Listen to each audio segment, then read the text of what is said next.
Morning students, online school मंडा में आपका हार्दिक स्वागत है। एक्सरसाइज नंबर अपनी जो 3.2 चल रही थी एक कंप्लीट हो गई। कल 3.2 के जितने भी क्वेश्चंस थे उसके एग्जाम्पल और क्वेश्चंस की चर्चा अपन ने कल करी थी।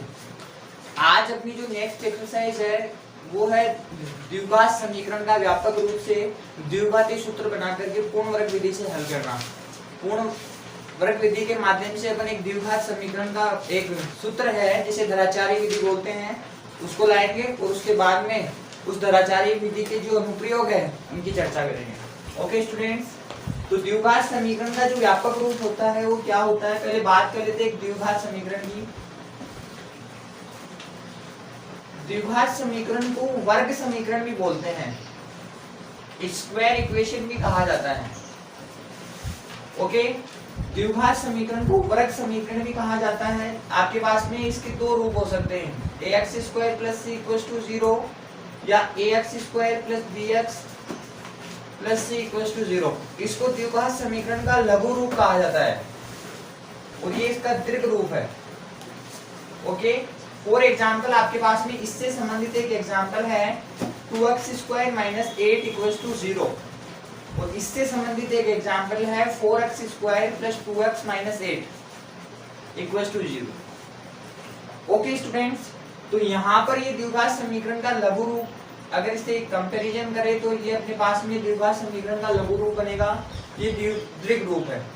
तो यहाँ से इस समीकरण को ax square plus bx plus c को द्विघात समीकरण का व्यापक रूप भी कहा जाता है, द्विघात समीकरण का व्यापक रूप। ओके, तो आप इस पर जरूर ध्यान रखेंगे। इससे संबंधित अपने जितने भी क्वेश्चंस हैं द्विघात समीकरण से अपन पूर्ण वर्ग बनाने की विधि से कंप्लीट स्क्वायर बनाने की विधि इससे हल करेंगे। अपन देखते हैं एक एग्जांपल की, इसी को ले लेते हैं, इससे ही अपन हल कर देंगे। देखो, या बुक से संबंधित कोई एग्जांपल ले लेते हैं, बुक से।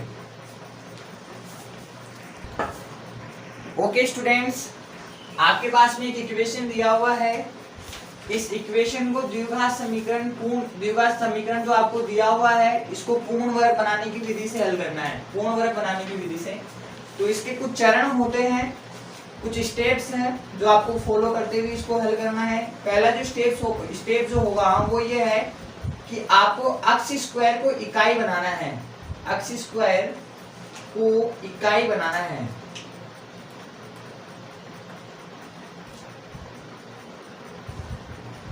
तो अगर मैं x स्क्वायर को यहाँ से इकाई बनाऊं तो मेरे हिसाब से 2x स्क्वायर बाई 2 हो गया और ये माइनस के 5x बटे 2 हो गया और ये 3/2 हो गया प्लस 0/2 हो गया, क्योंकि x स्क्वायर को इकाई बनाने के लिए मेरे को 2 का भाग लगाना जरूरी हो गया। अब यहाँ से x स्क्वायर अकेला हो गया, यहाँ पर x स्क्वायर बचेगा ये माइनस के 5/2x plus 3/2 plus 0। X square में जो भी गुणांक है उसको हटाना है अपन को। कहने का मतलब ये हो गया कि एक्स स्क्वायर को अकेला करना है, एक्स स्क्वायर को क्या करना है, अकेला। तो यहाँ से जैसे ही पूरी इक्वेशन में 2 का भाग दिया तो एक्स स्क्वायर अकेला हो गया, एक्स स्क्वायर 2 से 2 कैंसिल हो गए तो एक्स स्क्वायर यहाँ 5/2x प्लस 3/2 प्लस 0। सेकेंड जो चरण है यहाँ पर जो आपके पास में अचर पद है जिसमें अक्ष और अक्ष का कोई गुणांक नहीं है उसको अकेला करना है। सेकेंड स्टेप में आपको अचर पद को अकेला करना है, अचर पद को अकेला करो। तो यहाँ पर प्लस का 3/2 है, उधर पक्षांतरण कर दो इसका, तो ये माइनस का 3/2 हो गया, उधर जाते ही पक्षांतरण होते ही तो अचर पद को अकेला कर लिया। अब जो अक्ष का गुणांक है आपके पास में, अक्ष का गुणांक जो है थर्ड स्टेप में आपको क्या करना है, अक्ष के गुणांक के आधे का वर्ग, अक्ष के गुणांक का आधा और इस आधे का वर्ग दोनों पक्षों में जोड़ना है, दोनों पक्षों में जोड़ना है। बच्चों ध्यान दो, यहाँ पर अक्ष स्क्वायर के गुणांक की बात नहीं करी है, यहाँ पर अक्ष के गुणांक की बात करिए। अक्ष का गुणांक यहाँ पर 5/2 है, 5/2 का आधा बच्चों 5/4 हुआ, 5/4 का वर्ग। दोनों पक्षों में जोड़ दो बच्चों, तो अक्स स्क्वायर माइनस के 5/2 अक्स प्लस 5/4 का whole square equals to minus के 3/2 प्लस 5/4 का होल स्क्वायर। दोनों पक्षों में जोड़ दिया बच्चों, दोनों पक्षों में जोड़ दिया। तो ध्यान से देखिए बच्चों, ये वाला जो स्टेप बनाया ना, ये वाला, ये अक्स माइनस 5/4 का होल स्क्वायर बन गया। A square plus b square minus 2ab से जब आप हल करोगे तो ये चीज मिल जाएगी आपको, और ये माइनस का 3/2 प्लस ये 25/16 हो गया बच्चों। 5 का स्क्वायर 25, 4 का 16। ओके, आगे बढ़ते हैं। आपके पास में यहाँ पर बना अक्स माइनस 5/4 का whole square equals to LCM ले लिया बच्चों आपने 16। कितना लिया? 16। तो 8 दूनी 16, 8 की 24, भाग लगाने वो ऊपर 25 बन जाएगा। तो ये आपके पास में अक्स माइनस 5/4 का होल स्क्वायर पर जो यहाँ पर 1/16 बचेगा, स्क्वायर है, सामने वाली संख्या का वर्गमूल आ गया। ये अक्स माइनस 5/4, a का वर्गमूल 1 और 16 को आप 4 लिख सकते हो। तो आपके पास में दो चिन्ह है यहाँ पर, तो दो चिन्ह प्रदर्शित कर रहे, तो पहले चिन्ह से प्लस चिन्ह से आपके पास में जो मान आएगा वो क्या आएगा? अक्स माइनस 5/4, और यहाँ पर प्लस चिन्ह से मतलब कि 1/4 प्लस का होना चाहिए। इधर इसका पक्षांतर किया 1/4 प्लस 5/4, 4 आया, एलसीएम ऊपर 6 हो गया, 3/2। कितना बना? 3/2। एक चिन्ह होना चाहिए नेगेटिव, यहाँ पर नेगेटिव चिन्ह से करोगे हल, माइनस चिन्ह से, तो ये बन जाएगा अक्स माइनस 5/4 माइनस का 1/4, पक्षांतरण करने पर अक्स इक्वल टू माइनस का 1/4 प्लस 5/4, तो ये बन जाएगा माइनस का 1/4 प्लस 5/4। तो 4 एलसीएम और 5 में से 1 गया तो 4 बच जाएगा। तो अक्स इक्वल टू आपके पास में 1। तो इसका जो आंसर होगा वो अक्स इक्वल टू 1 और 3/2। बच्चों जितनी घात थी उतनी हल बन गए। ओके, ये अपने पास में पूर्ण वर्ग बनाने की विधि से अक्स के मान ज्ञात करना। एक तो गुणनखंड विधि द्वारा जो अपन ने 3.1 एक्सरसाइज में चर्चा करी थी, एक ये है बच्चों। ओके, तो ये बहुत इंपॉर्टेंट है, एग्जाम में 3 नंबर का क्वेश्चन इससे आने की संभावना रहती है, नोट कर लीजिए। पूर्ण वर्ग विधि के अलावा आपकी बुक में एक धराचार्य सूत्र भी दिया हुआ है, श्रीधराचार्य विधि। जो उसका फॉर्मूला क्या है मैं बता देता हूं आपको। x इक्वल्स टू माइनस का b plus minus under b square minus 4ac upon 2a। b आपको पता है अक्ष का गुणांक, a आपको पता है x स्क्वायर का गुणांक, और a आपको जो c है वो आपको पता है अचर पद। b अक्ष का गुणांक, a अक्ष स्क्वायर का गुणांक और c अचर पद है। मैं बात ये करना चाह रहा हूं कि ये जो धराचार्य सूत्र है इसकी व्युत्पत्ति हुई कैसे, ये बना कैसे, इसका निर्माण कैसे हुआ, उसकी बात करते हैं। मैं द्विघात समीकरण का एक व्यापक रूप ax square plus bx plus c equals to 0, ये द्विघात समीकरण है, मान लो एक। ओके, वही पूर्ण वर्ग बनाने की विधि से इसको हल करना होगा, ये सूत्र आएगा, उसी से आएगा ये। तो पूर्ण वर्ग बनाने की विधि में आपको x स्क्वायर को अकेला बनाना होगा, तो a से डिवाइड कर दिया, ये बन गया x square plus b upon a multiply x plus c upon a multiply 0 equals to 0 equals to 0। Second step में क्या करते हो, जो अचर पद है उसको पक्षांतरण करते हो, मतलब कि उसको अकेला बनाते हो। तो ये बन गया आपके पास में x square plus b upon a plus b upon a multiply x equals to minus का c अपॉन a, प्लस का था उधर पक्षांतरण होने के बाद में माइनस का बन गया। ओके स्टूडेंट्स, अब से थर्ड जो स्टेप है आपके पास में वो है x के गुणांक का आधा। यहाँ पर x का जो गुणांक है वो b/a है, उसका आधा जब आप करोगे तो b/2a बनेगा, उसका स्क्वायर दोनों पक्षों में जोड़ना है। तो ये बन जाएगा आपके पास में x square plus b upon a multiply x और ये b अपॉन 2a का होल स्क्वायर, दोनों पक्षों में जोड़ दो बच्चों, दोनों पक्षों में। ओके, यहां से जोड़ने के बाद में ये जो पूरा मान बनाया है आपके पास में x plus b upon 2a का whole square, a square plus b square plus 2ab, 2 से 2 कैंसिल हो जाएगा तो b अपॉन a रह जाएगा। ओके, तो x प्लस b का होल स्क्वायर इक्वल्स टू ये बना आपके पास में c upon a plus b square upon 4a square, 2 का square 4a square. Okay students, ये अगले स्टेप में आपके पास में x plus b upon 2a का whole square equals to 4a square, यहाँ से एलसीएम आएगा, इससे इसको डिवाइड करने के बाद में माइनस का 4ac प्लस बी स्क्वायर, इसमें इसका भाग देने पर 1 से मल्टीप्लाई होने के बाद में बी स्क्वायर रह जाएगा। ओके, ये मान बन जाएगा आपके पास में x plus b upon 2a का होल स्क्वायर हटाया, सामने वाली संख्या पर वर्गमूल चिन्ह लग गया, ये बन जाएगा आपके पास में बी स्क्वायर पॉजिटिव है तो पहले लिख दो माइनस का 4ac upon 4a square.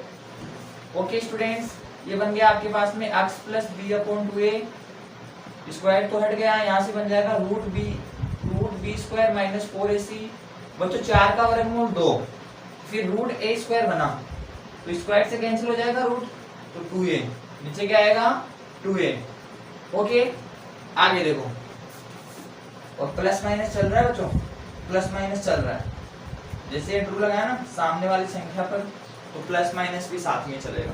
Okay, ये बन जाएगा आपके पास में नेक्स्ट स्टेप में, ये जो b अपॉन 2a है उसका पक्षांतरण कर दो, RHS में पक्षांतरण कर दो, तो ये बन जाएगा आपके पास में x equals to plus minus under root b square minus 4ac upon 2a minus के b अपॉन 2a, माइनस का b अपॉन 2a।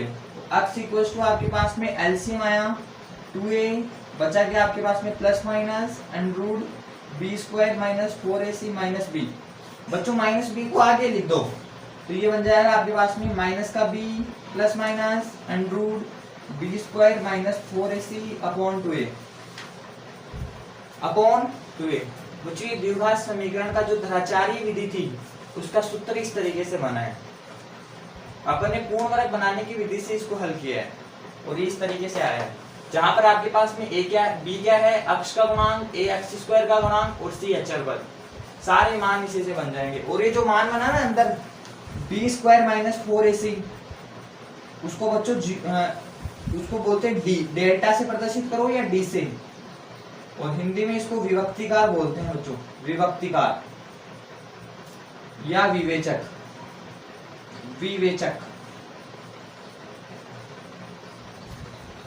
ओके, ध्यान रखना ये धराचारी विधि का सूत्र उसी से बना है। कई बार परीक्षा में ये भी दे देता है कि ax square plus bx plus c बराबर 0 को पूर्ण वर्ग बनाने की विधि से हल करिए, तो आपके पास में ये दो मान बन के आएंगे। ओके, नोट करिए।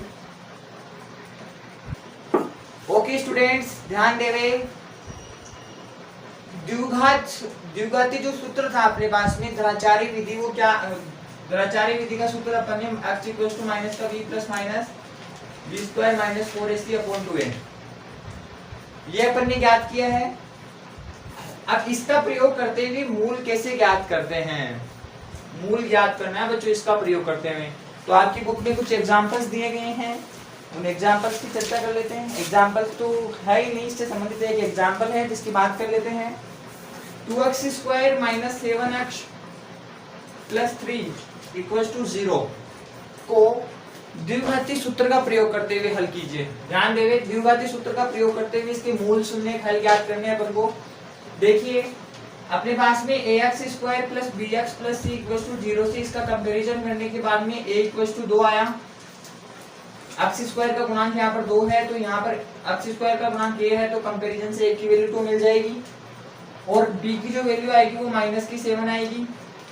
x का गुणांक यहाँ पर 7 है, माइनस का 7, और c इक्वल्स टू आपके पास में 3 आ गया। जो जो वैल्यू आपके पास में आई है वो आप इसमें रख दीजिए। x इक्वल्स टू माइनस का b, तो माइनस का b सूत्र में भी है, माइनस का आंसर आपने 7, b की वैल्यू माइनस 7 निकाली है यहाँ पर, plus minus under root b square, 7 का स्क्वायर 49 होता है, माइनस 4ac, तो 4 मल्टीप्लाई a की वैल्यू आपके पास में 2 है, c की वैल्यू 3 है, अपॉन, और ये 2a बन गया आपके पास में, a की वैल्यू आपके पास में 2 है, तो x इक्वल्स टू ये बना, माइनस मल्टीप्लाई होने के बाद में प्लस का 7 प्लस माइनस 49, 4 दूनी 8 और 8 की 24, 49 में से 24 गया तो रूट 25 बट्टे 4, तो ये x equals to 7 plus minus, तो रूट 25 को 5 लिखोगे बच्चों, लिखोगे ना, और ये बन जाएगा आपके पास में x equal to 7 plus 5 equal to 4 upon 4। तो 7 में 5 ऐड किया तो 12 है, 12 बाई 4 का मतलब 3 हो गया। और यहाँ से ये तो प्लस चिन्ह से है, माइनस चिन्ह से किस प्रकार हल करोगे, 7 माइनस 5 बाई यहाँ पर 4 हो गया, 7 में से 5 के तो 2 बचेगा, नीचे 4 है तो 1/2 आंसर। और 3 and 1/2, 3 and 1/2 इसका आंसर है। इस उत्तर के प्रयोग से आपको मूल ज्ञात करने हैं, नोट कर लीजिए। Okay students, exercise number 3.4, exercise number 3.4 के क्वेश्चन नंबर 1 और क्वेश्चन नंबर 2 के मैंने 3 एग्जाम्पल लेकर के आपको बता दिए हैं। तो क्वेश्चन नंबर 1 और क्वेश्चन नंबर 2 आपको करना है, बहुत ही आसान और सरल से क्वेश्चन इसमें दिए गए हैं। मैं बात कर रहा हूँ क्वेश्चन नंबर 3 से। क्वेश्चन नंबर 3 आपके पास में लैंग्वेज में क्वेश्चन दिए गए हैं, एक शब्दों के रूप में आपको दिया है, इससे इक्वेशन बना करके आपको मान फाइंड आउट करना है। देख लेते हैं क्वेश्चन नंबर 3 में क्या है। देखिए आगे क्या बोला है, दो ऐसे क्रमागत विषम धनात्मक पूर्णांक ज्ञात कीजिए। देखो बच्चों, क्रमागत बोला है और विषम भी बोला है, जिनके वर्गों का योग 290 दे रखा है। इनके वर्गों का योग कितना है, वर्गों का योग 290 है, 290। ओके स्टूडेंट्स, बहुत आसान क्वेश्चन है, बोर्ड की परीक्षा में ऐसे क्वेश्चन आने की संभावना ज्यादा रहती है। तो आपको इक्वेशन किस प्रकार बनानी है एक बार ध्यान दें। आपको कहा है कि क्रमागत विषम धनात्मक पूर्णांक, क्रमागत विषम होना चाहिए। पहले तो मैं बात करता हूँ विषम संख्याओं की। ओड नंबर होता क्या है, ओड नंबर क्या होती है, विषम संख्या क्या होती है, जो 1, 3, 5 मतलब कि जिसमें जो 2 का पूरा पूरा भाग जाता नहीं है, 2 से कंप्लीटली डिवाइड नहीं होती है, वो संख्या ओड नंबर में आती है। तो यहाँ पर मैंने माना x जो है, माना फर्तम विषम धनात्मक पूर्णांक, फर्तम विषम धनात्मक पूर्णांक, माना फर्तम विषम धनात्मक पूर्णांक अक्ष है। ओके, पता नहीं अपन ने मान लिया अक्ष। तो द्वितीय सेकंड विषम पूर्णांक क्या हो जाएगा, क्या होगा बच्चों, x प्लस 2, क्योंकि यहाँ पर x प्लस 1 नहीं होगा। अगर x प्लस 1 रखते आप तो यहाँ पर कोई विषम संख्या रखिए जरा, 1 प्लस 1 2 आ रही है, तो 2 तो सम में आती है। फिर आप 2 रखिए, 3 रखिए, 3 प्लस 1 तो 4 आ जाएगी। तो x प्लस 2 इसलिए है क्योंकि आप कोई भी विषम संख्या अगर x में पुट करोगे तो उसका रिजल्ट आपके पास में विषम संख्या आएगी। आपने x का मान यहाँ पर 1 रखा, 3 मिला, 3 रखा, 5 मिला, 5 रखा, 7 मिला, तो यहाँ पर x जो रखने, x की मान आपको क्रमागत विषम में दिया गया है, तो पहला x होगा, सेकेंड x प्लस 2 होगा। इनके वर्गों का योग 290 है, तो इनका वर्ग कर दीजिए बच्चों। जो योग दे रखा है वो 290 दे रखा है आपको, तो वर्ग से होल स्क्वायर जब ओपन किया तो यहाँ पर x स्क्वायर, ये x square plus 4 plus 4x, a square plus b square plus 2ab से हल हो गया। ये इधर 290 बचा, और ये बन गया x स्क्वायर में x स्क्वायर ऐड किया तो 2x स्क्वायर, और ये 4x प्लस 4 का पक्षांतरण कर दिया इधर, 290 माइनस 4, ये बन गया 2x square plus 4x equal to 286 बन गया ना। 290 में से 4 गए तो 286, 2 कॉमन लीजिए इधर से, x square plus 2x equal to 286, तो ये 2 इधर डिवाइड हो जाएगा, x square plus 2x equal to 286 by 2, तो ये 143 दे दिएगा। तो ये x square plus 2x equal to 143, 143 का भी अंदर पक्षांतरण कर दीजिए, equal to 143 equal to 0। Okay students, अब धनाचार्य विधि का सूत्र है आपके पास में, ax square plus bx equal to 0 से कंपैरिजन करवाइए। a की वैल्यू 1 मिलेगी, b की वैल्यू 2 मिलेगी, c की वैल्यू माइनस 143 मिलेगी। तो x इक्वल टू माइनस का b plus minus under b square minus 4ac upon 2a, तो माइनस का b, x equal to minus का 2 हो जाएगा, प्लस माइनस b स्क्वायर, 2 का स्क्वायर 4 माइनस 4, a की वैल्यू 1 और ये minus 143 upon 2a multiply 1, x equal to minus का 2 प्लस माइनस, माइनस को माइनस से मल्टीप्लाई किया प्लस हो गया, इसको मल्टीप्लाई करते 4 3 12, 4 चौक 16, 1 17, और ये बन गया 4 एकम 4, 4 1 5, 572 अपॉन 2, x इक्वल टू आपके पास में माइनस 2 प्लस माइनस अंदर बना 576 अपॉन 2, 576 बच्चों 24 का वर्गमूल होता है, तो 24 लिख दीजिए, एक बार प्लस माइनस चिन्ह से हल कर लीजिए, मान आ जाएगा। ओके, ये x का मान है बच्चों, और वो धनात्मक पूर्णांक भी आपको मिल जाएंगे, नोट कर लीजिए, बहुत आसान है फ्रेंड्स। ये आपके पास में एग्जांपल नंबर क्वेश्चन नंबर 3 था, जो इस तरीके से अपन ने कंप्लीट किया है। बात करते हैं क्वेश्चन नंबर 3 की, सॉरी क्वेश्चन नंबर 4 की। क्वेश्चन नंबर 3 आपको बता दिया गया है। क्वेश्चन नंबर 4, क्वेश्चन नंबर 4 भी इसी प्रोसेस से हल होगा। आपको एक इक्वेशन बनानी है, उसके बेस पर आपको उसको हल करना होगा। पहले इक्वेशन देख लेते हैं क्या बनेगी, पहले इक्वेशन को समझना ही होगा। इसके लिए अपन को दो संख्याओं के वर्गों का अंतर 45 है। दो संख्याओं के वर्गों का अंतर कितना है, 45 है। तो छोटी संख्या का वर्ग बड़ी संख्या का 4 गुना है। ये तो सीधा सा हो गया बच्चों, सीधा सा हो गया। पहली संख्या आपने मान ली x, ये बड़ी संख्या है बच्चों। अब इसकी छोटी संख्या का अंतर क्या होगा, इसकी छोटी संख्या में अगर बनाऊं वो 4 गुनी 4x, और इन दोनों का अंतर 45, वर्गों का अंतर। ये दो संख्याओं के वर्गों का अंतर, हाँ ये इक्वेशन बनेगी, और आप आसानी से हल कर सकते हो इसको द्विघात समीकरण से। तुलना करवा दीजिए बच्चों, 1 - 4 - 45 मान रखिए। ओके, द्विघात समीकरण की द्विचारी विधि में मान रखिए आंसर, नोट कर लीजिए इक्वेशन को। इस तरीके से इक्वेशन बनेगी। इसी का एक बड़ा रूप आपको क्वेश्चन नंबर 5 में दिया गया है। क्वेश्चन नंबर 5 में क्या कहा है बच्चों, उसको भी समझ लेते हैं। 16 को 2 बराबर इस प्रकार विभाजित कीजिए कि बड़े भाग के वर्ग का 2 गुना छोटे भाग के वर्ग से 164 अधिक है। 16 को 16 को 2 बराबर भागों में इस प्रकार विभाजित करना है कि बड़े भाग के वर्ग का 2 गुना छोटे भाग के वर्ग के 2 गुने से 164 अधिक है, 164 अधिक है। तो बच्चों इसको विभाजित करें तो 16 में से कुछ छोटा भाग बनाएंगे, तो 16 में से छोटा भाग 16 - x, और छोटे भाग अक्ष बना इसका 2 गुना, इसके दुगुने से यहाँ पर जो छोटा भाग बना है, ये छोटा भाग बना है, इसके दुगुने से जो इसका जो वर्ग है वो 164 अधिक है। कितना अधिक है, 164। तो ये बना होगा आपके पास में 2x², इसको a - b के होल स्क्वायर से ओपन किया तो 16 का स्क्वायर 256 मिल रहा होगा। ये x² - 32x + 164। ओके बच्चों, और ये 2x² = x² - 32x, और 256 में ये ऐड होने के बाद में निश्चित रूप से 420 बना होगा। हाँ बच्चों, 10 और 2 11 है, 1 12 है, 3 1 4 420। ओके स्टूडेंट्स, और ये यहाँ पर इधर इसका पक्षांतरण किया तो ये 2x² - x² = माइनस का 32x + 420 बन गया। तो यहाँ से ये प्लस का x² देगा = माइनस के 32x + 420 बना। इसका भी अंदर पक्षांतरण करिए, 32x = 420 बन गया। ये x² + 32x - 420 = 0। ये समीकरण बनेगा बच्चों।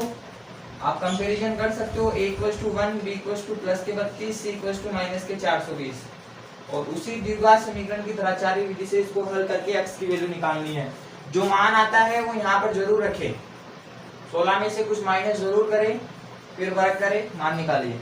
ओके, बहुत आसान एक्सरसाइज थी। ओके स्टूडेंट्स, आज की क्लास में सिर्फ इतना ही। जितने भी क्वेश्चंस मैंने आपको बताए हैं पूर्ण वर्ग विधि के माध्यम से, वो भी आप करोगे। पूर्ण वर्ग विधि बहुत इंपॉर्टेंट, जो अपने पास में मेथड दिया गया है बहुत इंपॉर्टेंट है। उससे जितने भी क्वेश्चंस आपको बताएंगे वो करने हैं। द्विचारी विधि से जितने क्वेश्चंस आपकी बुक में हैं वो भी आपको करने हैं। कल अपन इसके मूलों की प्रकृति की चर्चा करेंगे कि b² - 4ac का मान जब 0 के इक्वल होता है, 0 से बड़ा होता है, 0 से छोटा होता है, तो मूलों की प्रकृति कैसी होती है उसकी भी अपन चर्चा करेंगे।